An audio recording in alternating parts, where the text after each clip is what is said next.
The second speaker of our technology session has been nicknamed the godmother of virtual reality. She's been a pioneer within VR with her cutting-edge technology to tell important stories that create engagement of the part of the viewers. She'll now share her insight on what's next on the technology basis. Please welcome Nonny de la Peña from the Diplomatic Group.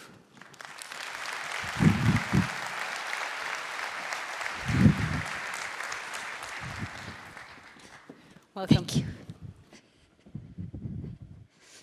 Okay, well, at least I'm not going to be nervous because I can't see you guys, right?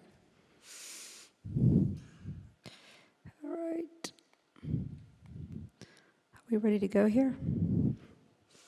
Looks like we are. All right, I'm going to just jump right in. Do you hear me now, Nonny?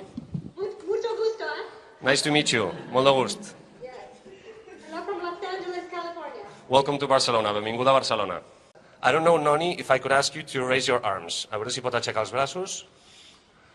Ja veieu que els aixeca. Keep them up, because now we'll show the robot. I ara anirem a veure el robot, que ja veieu. Can you move them a little bit more? A veure si els pot moure una mica més. Up and down. Doncs ja veieu que el robot reacciona perfectament amb la Nonny.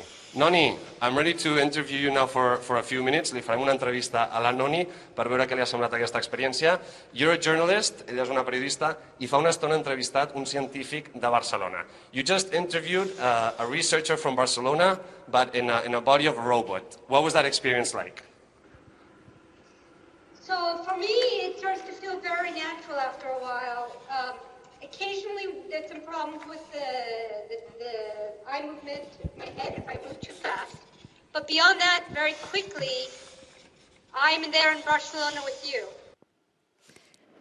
So how did I end up in two places at once? Well, back in the 90s, there was a story. It was a text-based virtual world. And this guy, he hacked in and he started raping women. And the women got incredibly upset, right?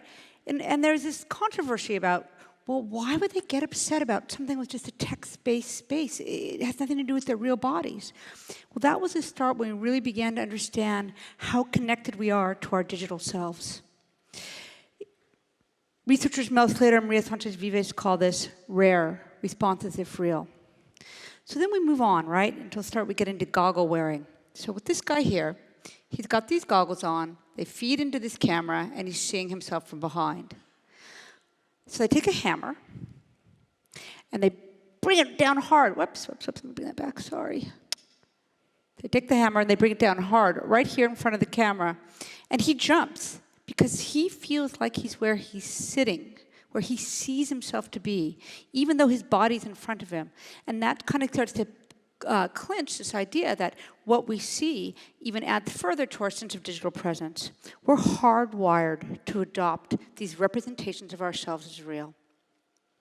So I started using this concept for something I began to call immersive journalism. And I was using gaming platforms to, in virtual environments, to convey news, documentary, and nonfiction stories. Immersive journalism is got some very pretty standard tenets. You put the audience at a virtual reconstruction of a scene.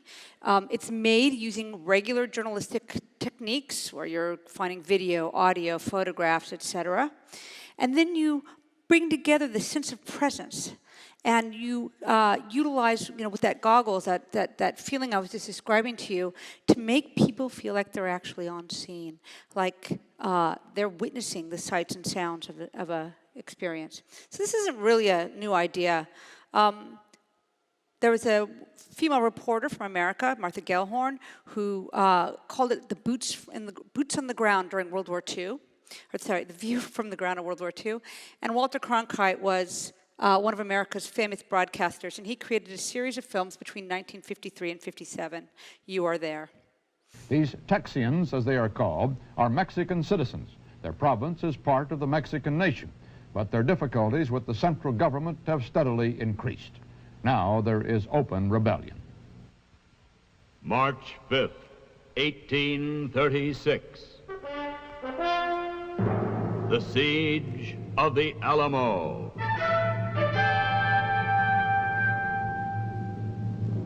You are there. right? So they're using this voice to command you to be there, right? So this concept of trying to get people to be on scene, it's simply not a new one. So let me take you through some basics about virtual reality. I'll start with what I call kinematic virtual reality, which lets you walk around in volumetric. And this was the space that engaged me very early on. I was working as a researcher at the University of Southern California in the journalism school, and we were building a piece during the downturn about how food banks in America were overwhelmed. I know that's a concept very hard to imagine here in Denmark, but people would be standing in really long lines for food because they just weren't getting in food in time, right? And I told the team I wanted to make a virtual reality piece that put people on scene to see what it was like to be standing in this long line. My colleagues thought I was nuts. Nobody wanted to fund anything. So I went out with an intern, and we started recording audio at food banks until she came back after being at the scene where this long line was, and a man with diabetes, blood sugar had dropped too low, and he collapsed into a diabetic coma. And when she came back with that audio, I knew I wanted to build with that. So using about $700 of my own money, I became a better coder. I begged favors. We made this piece that put you on scene, donated virtual humans, when this event transpires. People, there's too many people. Somebody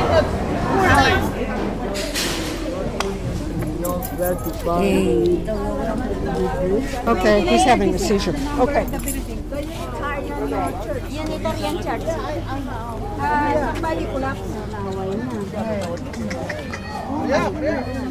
So for this guy here, on the right, even though he's in this lab and he's wearing this crazy contraption on his face, he's going to be very careful not to step on the body. He's going to walk around the character on the ground, right?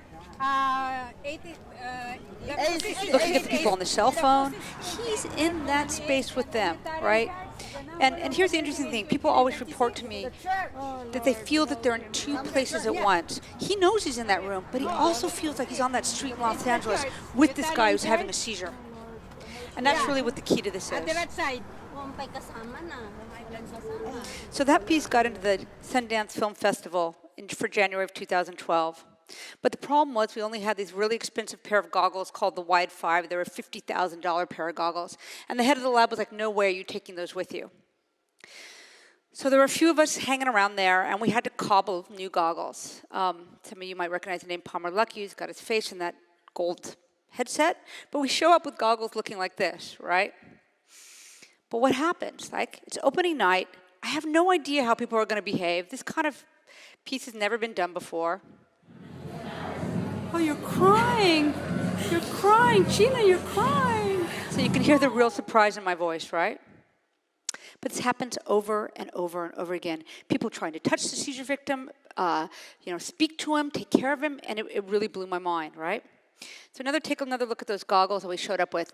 Again, there's the name Palmer Luckey. So if you don't recognize the name, this is Palmer.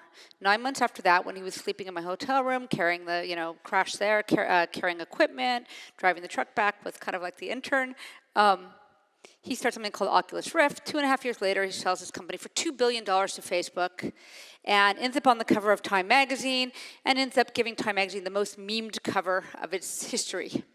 So the same time in the lab, the team was making these fold-up mobile viewers. And this is me in April, a few months later, at Google headquarters at an event involving journalists and technologists. And I'm handing out these mobile viewers, which we are making an open source. And this is last fall. Again, we're just talking, 4 years later. The New York Times is delivering Google cardboards to people with their Sunday papers. Extraordinary rise. So after I made Hunger, I was commissioned by the World Economic Forum to make a piece about Syria. So this is a little bit about that piece.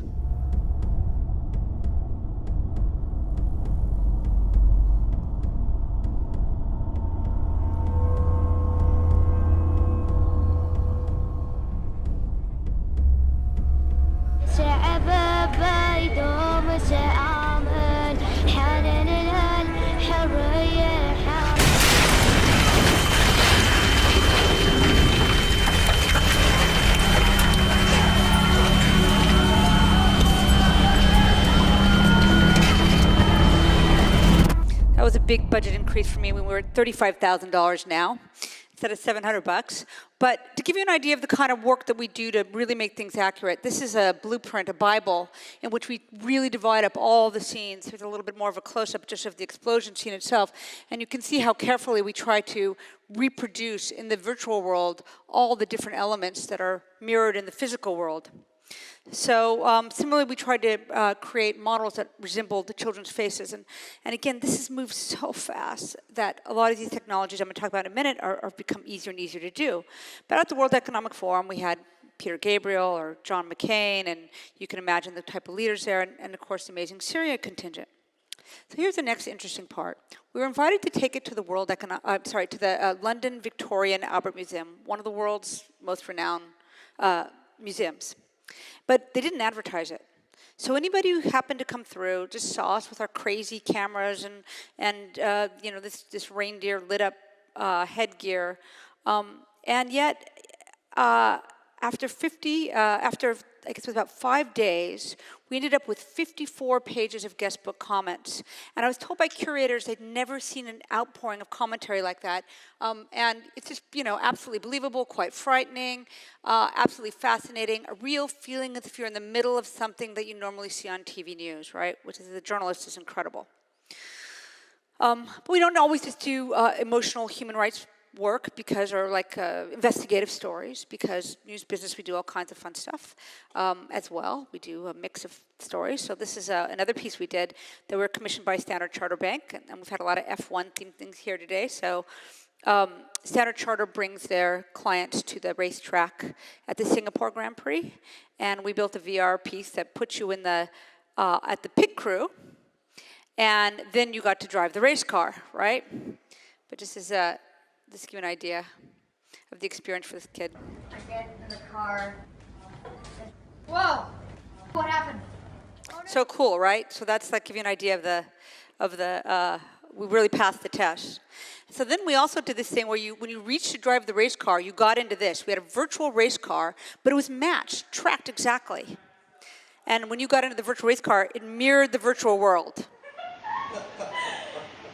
So you felt like you were driving the Singapore track. This is where I pass you. And the fun part was we actually created an app that let people know what place they were in. So when the CEOs would be kicked out of first place, they'd be coming running back to try to beat their friends, right? So now we talk a little bit about spherical video, which is a different kind of virtual reality, sometimes called cinematic virtual reality. And this is where you get all these crazy cameras where people are trying to film in a 360-degree way. And there are, you know, all kinds of different types, including Nokia's Endeavor, everything they put into this camera called Ozo. And it's a nice camera. It's a fun camera to shoot with, but here's the deal. It's got a $60,000 price point. And yesterday, Facebook announced this camera, right? And they're saying, hey, man, we're giving everything away for open source for free. You can make this camera yourself. So that's a little bit tough against a competitor for Ozo all of a sudden, except for the fact that when you read the details, if you want to assemble this camera yourself, it's going to cost you $30,000 with all the pieces. So it's not that cheap. So we'll see what happens when Ozo and this camera go toe-to-toe. But the main thing you should know is that those spherical video is really easily viewable on a cell phone experience in the cardboards, which I mentioned earlier, or Samsung has a headset called the Gear VR where you pop in your Note 4 and you can look at video. But the deal about it, you have to remember spherical video, it is video. It has no volume, so you have to sit there, right? You can't walk around, because if you try to get any closer to a hand or anything, it's just going to stay as far away from you as any video ever would. You can't get inside the scene. So we did some work with the BBC using this. You've got this beautiful realism. This is a camp in Calais. But you can see also some of the problems. Like, for example, you can't get out of the scene if you're shooting in 360. You got to get somewhere. That's my cameraman down there. And there's a problem called stitching. How do you make all those pieces of footage from those individual lenses stick together in a way that seems natural and comfortable? So you can see how they disappear right here. That's because the stitch lines aren't working out. The cameras have got a dead spot. That makes it very difficult. And then you have to use expensive digital technologies to cover that up. So kinematic, which I talked about, the walk around where you can get into stories, versus cinematic. Right now there seems to be this slight push. The cinematic is very easy. People can edit it. They understand it. It's film, essentially. The one where you walk around has been a little bit tougher for people to get their head around. It is more labor intensive to make. But the two forms are about to merge. So this is a woman, she's a scanned model on the left, right? And these are these cameras, a Project Tango that Google has. This summer, Qualcomm, Intel, are already releasing phones that I can take my phone right now, and if you were standing right here, I would literally walk around you in a circle, and in 3 minutes, I would have a digital model, representation of yourself that looks something like her. Now, animating, it's a different story. That's a more difficult task, right? But, and by the way, not just people. The Project Tango you're seeing up on the right is somebody scanning an environment. So any environment you're in, you'll be able to scan. And now that's a kind of interesting Facebook sharing moment, right? I can share my, to my mom, my new dorm room in my university. I can share friends, the party I'm in, et cetera, instantaneously, like within minutes. They'll be able to walk around the space and go, hey, that's cool, I want to come. Or why don't you move that, chair over there? Why do you have that picture on your wall? Anyway, again, these models are getting more and more photoreal. This is a character that we scanned recently. And the cameras are trying to address this volumetrically. Lytro shoots volume out. It doesn't let you get very far. You can only walk a little circle, but at least it's got volume. Uncorporeal does something, again, using light field technologies. So that's, what you're looking at there is a digital representation. It is not a real photograph. You could walk up next to that woman right now. Similarly, a company called 8i that I'm working with a lot in Los Angeles, where we actually did our first shoot. You're shooting all these cameras in a big array shooting in, and it's the person can't move very much. It's not like you can film them walking around yet, right? It's still limited, but what you can do is you can film one person, another person, and now you're walking around video. Now, I know this seems inconceivable. It's really hard to imagine, but I promise you that is the future. That is what Qualcomm and Intel, and why they're putting all that money into those chips, because they know that you're going to be walking around volumetric spaces that are captured, right? That are actual captured. And I won't have to make digital recreations anymore. And here's the clincher. The headsets. We have a Vive. It went on sale last week. The top right, Sony Morpheus, and of course Oculus, which is Palmer's company. They all let you walk around. They are not putting you in a chair. They let you move through space the same way we do in the real world. What do we do in the real world? We look around, we move around, we understand the volume of our real world. These headsets are going to let you do that. And Sony, by the way, when it goes into the market in October, it already has 24 million PlayStations out there. So this is not a tiny little audience we're talking about. People say, oh, nobody has these yet. That's true. They've just gone on the market. But when Sony's already got that kind of penetration, this is a younger audience that's growing up that we need to pay attention to. They understand they're perfectly happy with going into these spaces. So then how do we understand this technology and build with this technology to reach those kind of audiences? Last few notes. Why is virtual reality happening now? Obviously, the cost of consumer equipment. $50,000, $500, $50,000, $500, 4 years. 25 million headsets are expected to be sold by 2018. Again, major markets. Obviously, high-speed internet allows for the downloads of the content, computer chips, thanks to telephones, cell phone, mobile technology, gone really fast. Graphics refresh rate. Lag can make you sick. If something is, you're trying to walk around something, what that means is the screen itself has to change into exactly where it makes sense. That if I'm looking this way, that screen has to show I'm looking this way or this way, and as quickly as I'm doing it with my body, or I get nauseous. And the processing power of computers have gotten very fast. The other thing is this kind of experience matters. You feel like you're there. When you can walk around like that, you feel like you're there. That's crazy, right? And because you've got those goggles on, you're not looking at your phone. You're not paying attention to somebody else. You're really connected to the space that you're in. And there's something else that people talk a lot about in VR. They call it the ultimate empathy machine.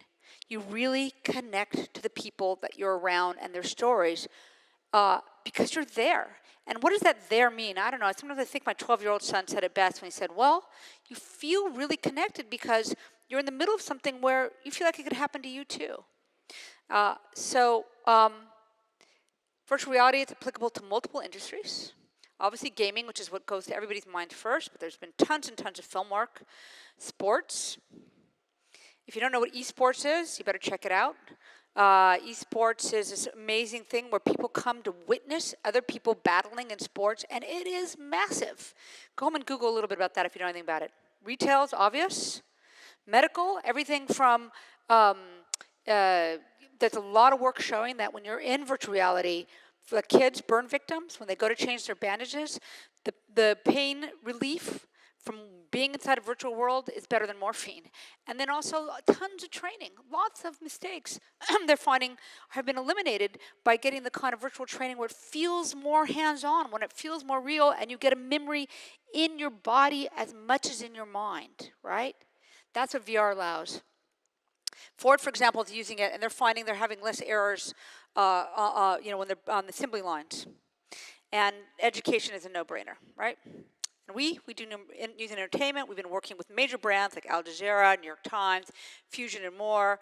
But I have to tell you right now, it is early days. And because of that, we still have to make the tools for content discovery.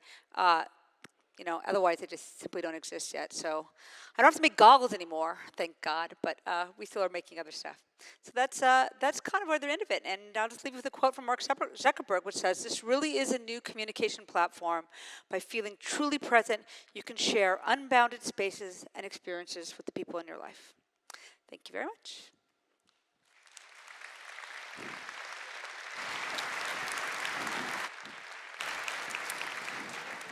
Thank you so much, Nonny. I'll just give you this because there's something wrong with your microphone. Oh, no. But bring your water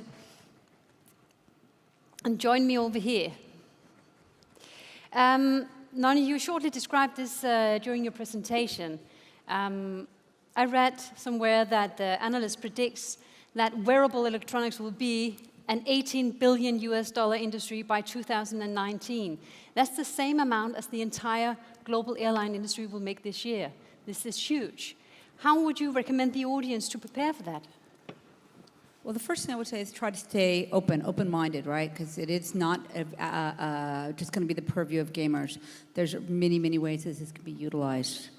And one way to think about it is in your business right now, because if it's, first off, very simply, its possibility as a communication tool, what do you do with photographs? What do you do with film?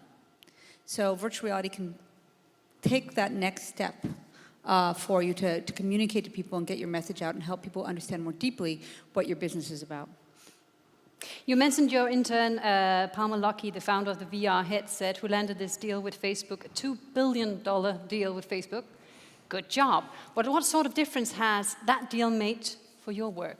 So when that deal happened, I texted Palmer and basically just said, thank you very much, because I knew my entire life was going to change. I mean, I used to have colleagues pointing their finger at me going, you can't do that. That'll never work. I'm not kidding you. I swear to God, this was not an easy journey. But after Palmer sold the company, suddenly everybody went like, wow, maybe there's something here. And all this money and energy went into it. So like I said, I don't have to build headsets anymore. There's so many interesting minds working in this field that is advancing so rapidly. So the 4 years it took for us to go from our duct tape goggles to a commercially available one, I'm going to guess that that's going to be cut in half by what kind of things are going to be available, tools for making and sharing content in the next couple of years. On one of the programs I did on TV recently, I actually tried these 3D goggles in regards of phobics, how to cure phobics. And it was pretty amazing. I'm just wondering, for all these guys here today, what kind of impact will VR have for the next 12 months? Next 12 months or next 12 years? Next 12 months. We're going to see people like PlayStation are offering people like my company a channel. So we're going to suddenly see what's the rise, even in the next 12 months, what are we going to see of the new networks? What's the new BBCs of the future in virtual reality? I think we're going to start to see that. We're also going to start to see very, very innovative networking experiences. That's going to be one of the biggest things that's going to happen in the next 12 months is right now, VR, you tend to do it as a one-person only experience. But it's going to be networked very soon where people are going to come in and be in shared spaces. I mean, I often tell the story of my son was in the living room with his laptop open, and my daughter was in the garage, and she walks into the living room, and he said, in the garage office, and he says to her, "Why'd you leave?" But she just walked in. But what he meant was, why did you leave the Minecraft server we were playing on together? That shared space is very natural for that age group. And in the next 12 months, we're going to see those kind of shared spaces really, I think, erupt. And speaking about the future, you touched a bit upon this in your presentation, but just have a look at this little footage. A hologram of Michael Jackson appeared and performed last night at the Billboard Music Awards, almost 5 years after the singer's death. But while this might look like the future of posthumous performances, the trick itself is actually about 5 centuries old. Yes, a very short clip of this was, of course, the hologram of Michael Jackson. Does, let's say, Justin Bieber, Madonna, politicians, newsreaders as myself, do we fear to be replaced? Can VR actually replace anyone on film? Potentially? Well, certainly, potentially. But I think that, real people are always going to be most important. I mean, it feels like now, we use emails and text more than ever, but I think there are more conferences than ever. People like to be together in person. And I think that's not going to change, and real people are always going to have value. That said, right now you couldn't walk on stage with the Michael Jackson hologram because it's a trick. But with Microsoft's new HoloLens, you will be able to walk on stage with Michael Jackson. You will be able to have the HoloLens. They're already showing the technology. You're going to be able to have a Kinect-like camera in your living room, and you and your friend are going to be able to project each other into each other's living room and be talking to each other live. That is happening right now. You just gave me my cue. You said the HoloLens of Microsoft. Let's just give them a short preview because I found a clip. This holographic gauntlet is the weapon that Dan will be using while playing Project X-Ray. You'll notice that as he moves his arm, the hologram moves as well. This is a wearable hologram. And when you combine technology like this with the environment understanding of HoloLens, you can do some pretty spectacular things. Nice. All right, let's battle some robots.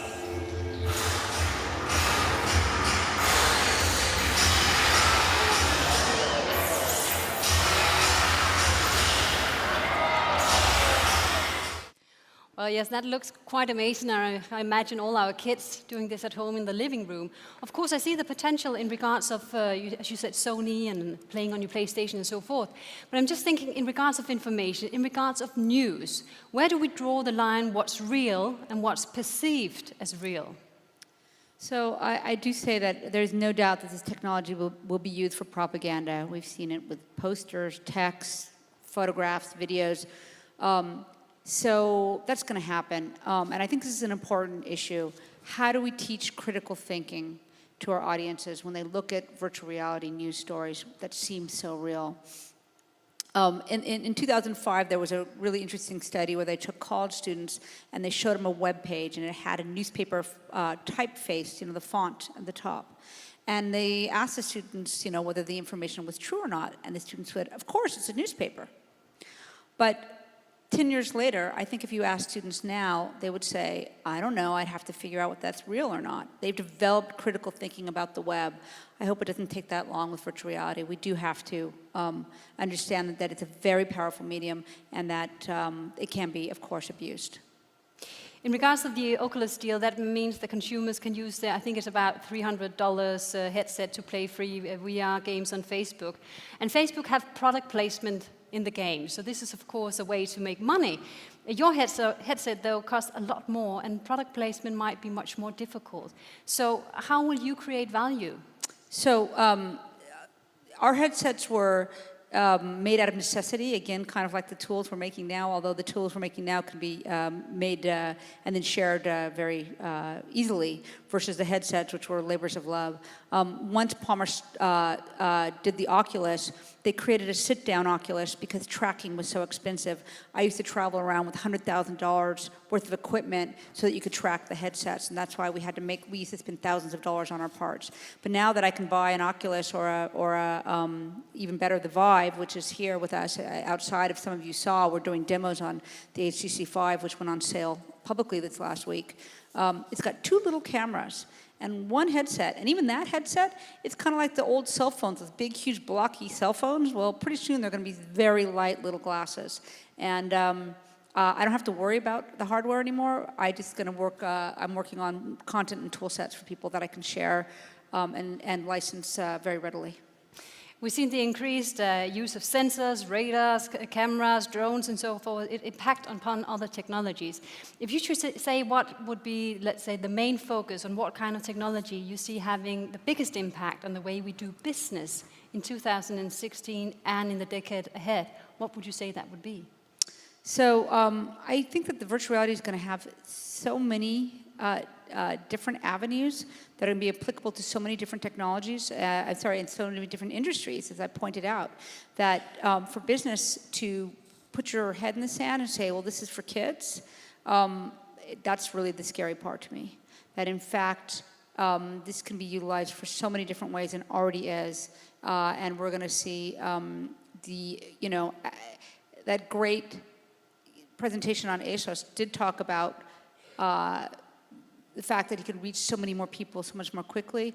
Well, I think virtual reality is going to offer people to have a deeper understanding of your product so much more quickly, because when we stand in some place, I talk, of course I do it in a journalistic context, but if you're standing in a bombing site, for example, where something has just occurred, and you see it and you're standing in it, you can look around in seconds and understand the whole scene, versus if you have to look at it in a video and wait for the video to go by, or photographs and look through the photographs to try to get some understanding.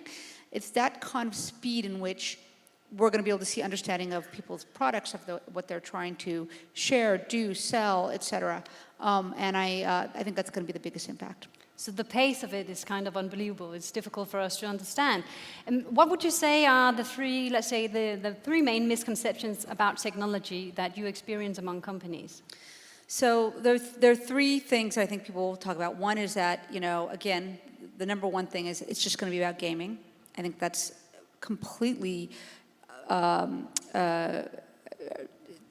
you really have to recognize that already filmmakers have embraced this medium in a huge way, and I've seen some incredible medical companies already working in this field. It is going to be for a very wide variety of industries.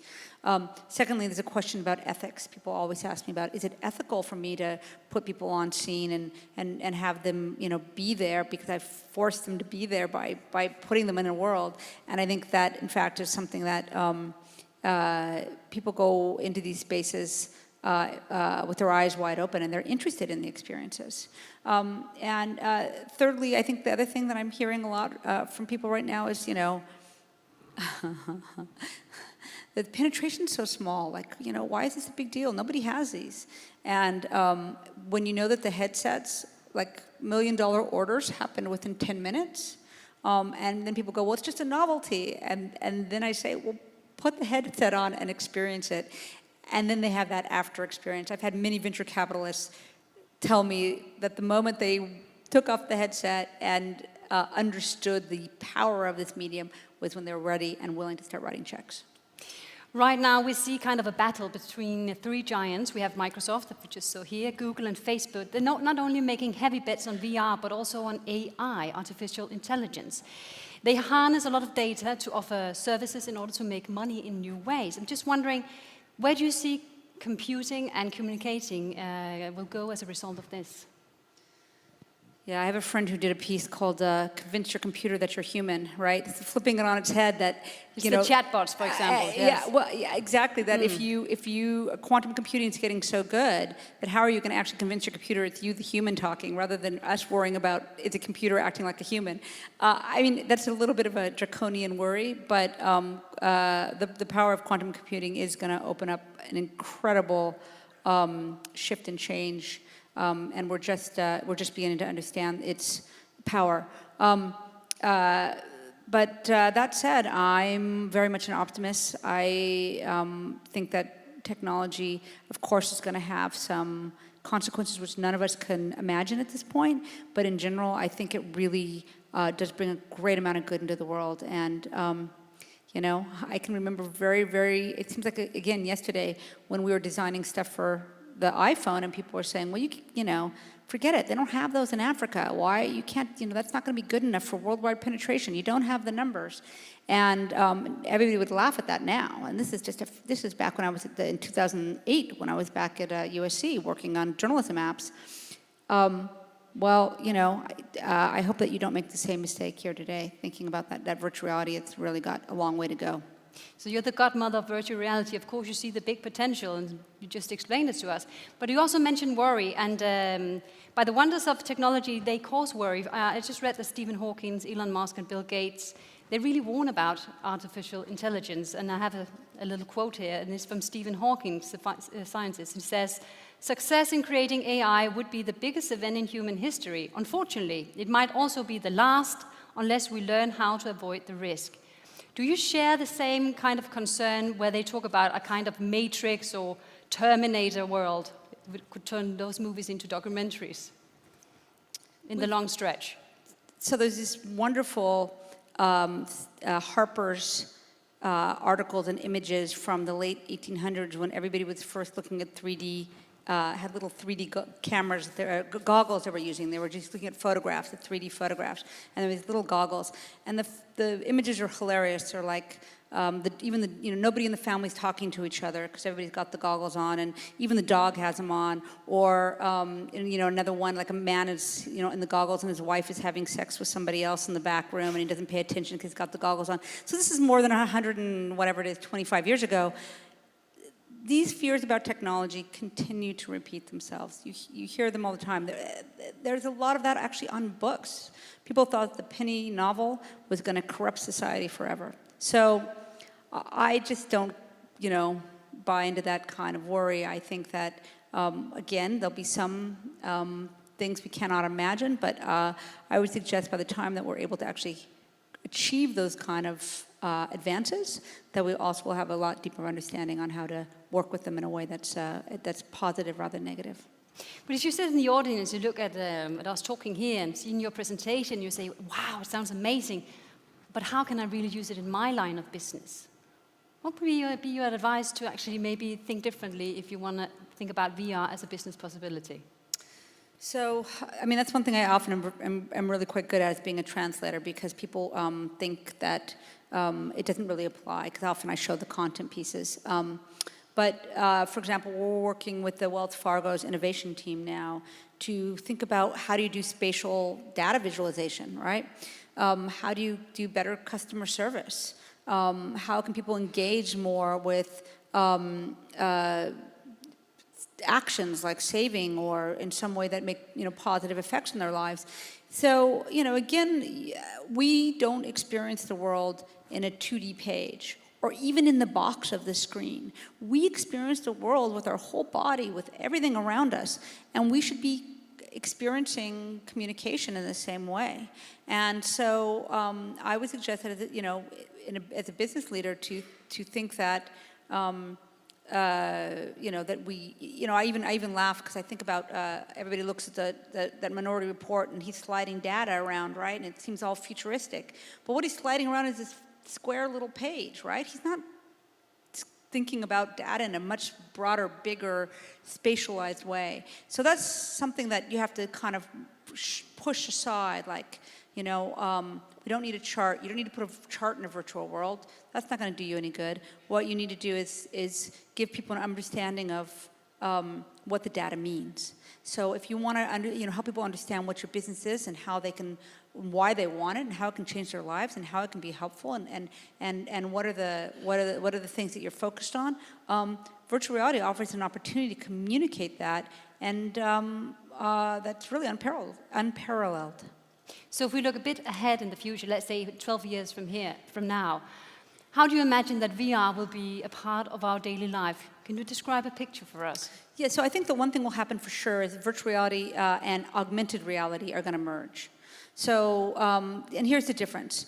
In virtual reality, you put the goggles on and you're fully immersed in one kind of a world. With augmented reality, you're augmenting your reality. You're adding data on top so that you can get information. So I think that, I'm really bad at recognizing faces, and I'll be so happy when augmented reality will be able to tell me who it is I'm talking to, and it's probably somebody I spoke to 15 minutes ago, but thank God I'll have some goggles on to help me avoid that embarrassment. So that'll be one way I think it'll be used. I think people, my husband is directionally challenged. I can get anywhere after 10 years. I've been there once. That's my good thing. He doesn't know his left from his right. So thank God the goggles will tell him so I don't have to yell at him, no, you're other left. So those are the kind of things I imagine in people's daily lives that will occur. I also think that there'll be fun things like kids will probably be having, virtual sprites. So instead of having to have tattoos on your body, you'll have all those little augmented tattoos that'll, wiggle around and move. Again. That's what's going to happen with AI. There'll be all these, actually, when you yell at somebody, maybe the augmented reality character will, yell at you back for the person. I don't know. Anyway, I'm riffing here now. Sorry. Well, it's interesting to jump into your vision about the future. So, Nonny, today we also talked about advices. What has been the best career advice you ever had, you ever received, that you can share that we can learn from? So, I'm a woman, and I'm not very often in technology. I'm in a technology business without often another woman in the space, in the room. I was called tenacious. And so somebody said to me afterwards, well, is that a good thing or a bad thing? And we had to have this discussion. And I think the advice I got was really, really good, which is you need to just always assume that's a positive space to go. And in fact, I ended up saying to the other CEO who called me tenacious, I said, thank you very much. That was a really wonderful compliment because it has been a really difficult journey. And then that CEO became one of my best friends and backers. So it was to take those things that sometimes makes me feel defensive or make you feel defensive, or maybe you think of it as maybe a negative comment, and try to turn it into a positive thing and bring that person on the other side on that positive ride with you, that positive journey. Thank you for that advice. Ladies and gentlemen, Nonny de la Peña.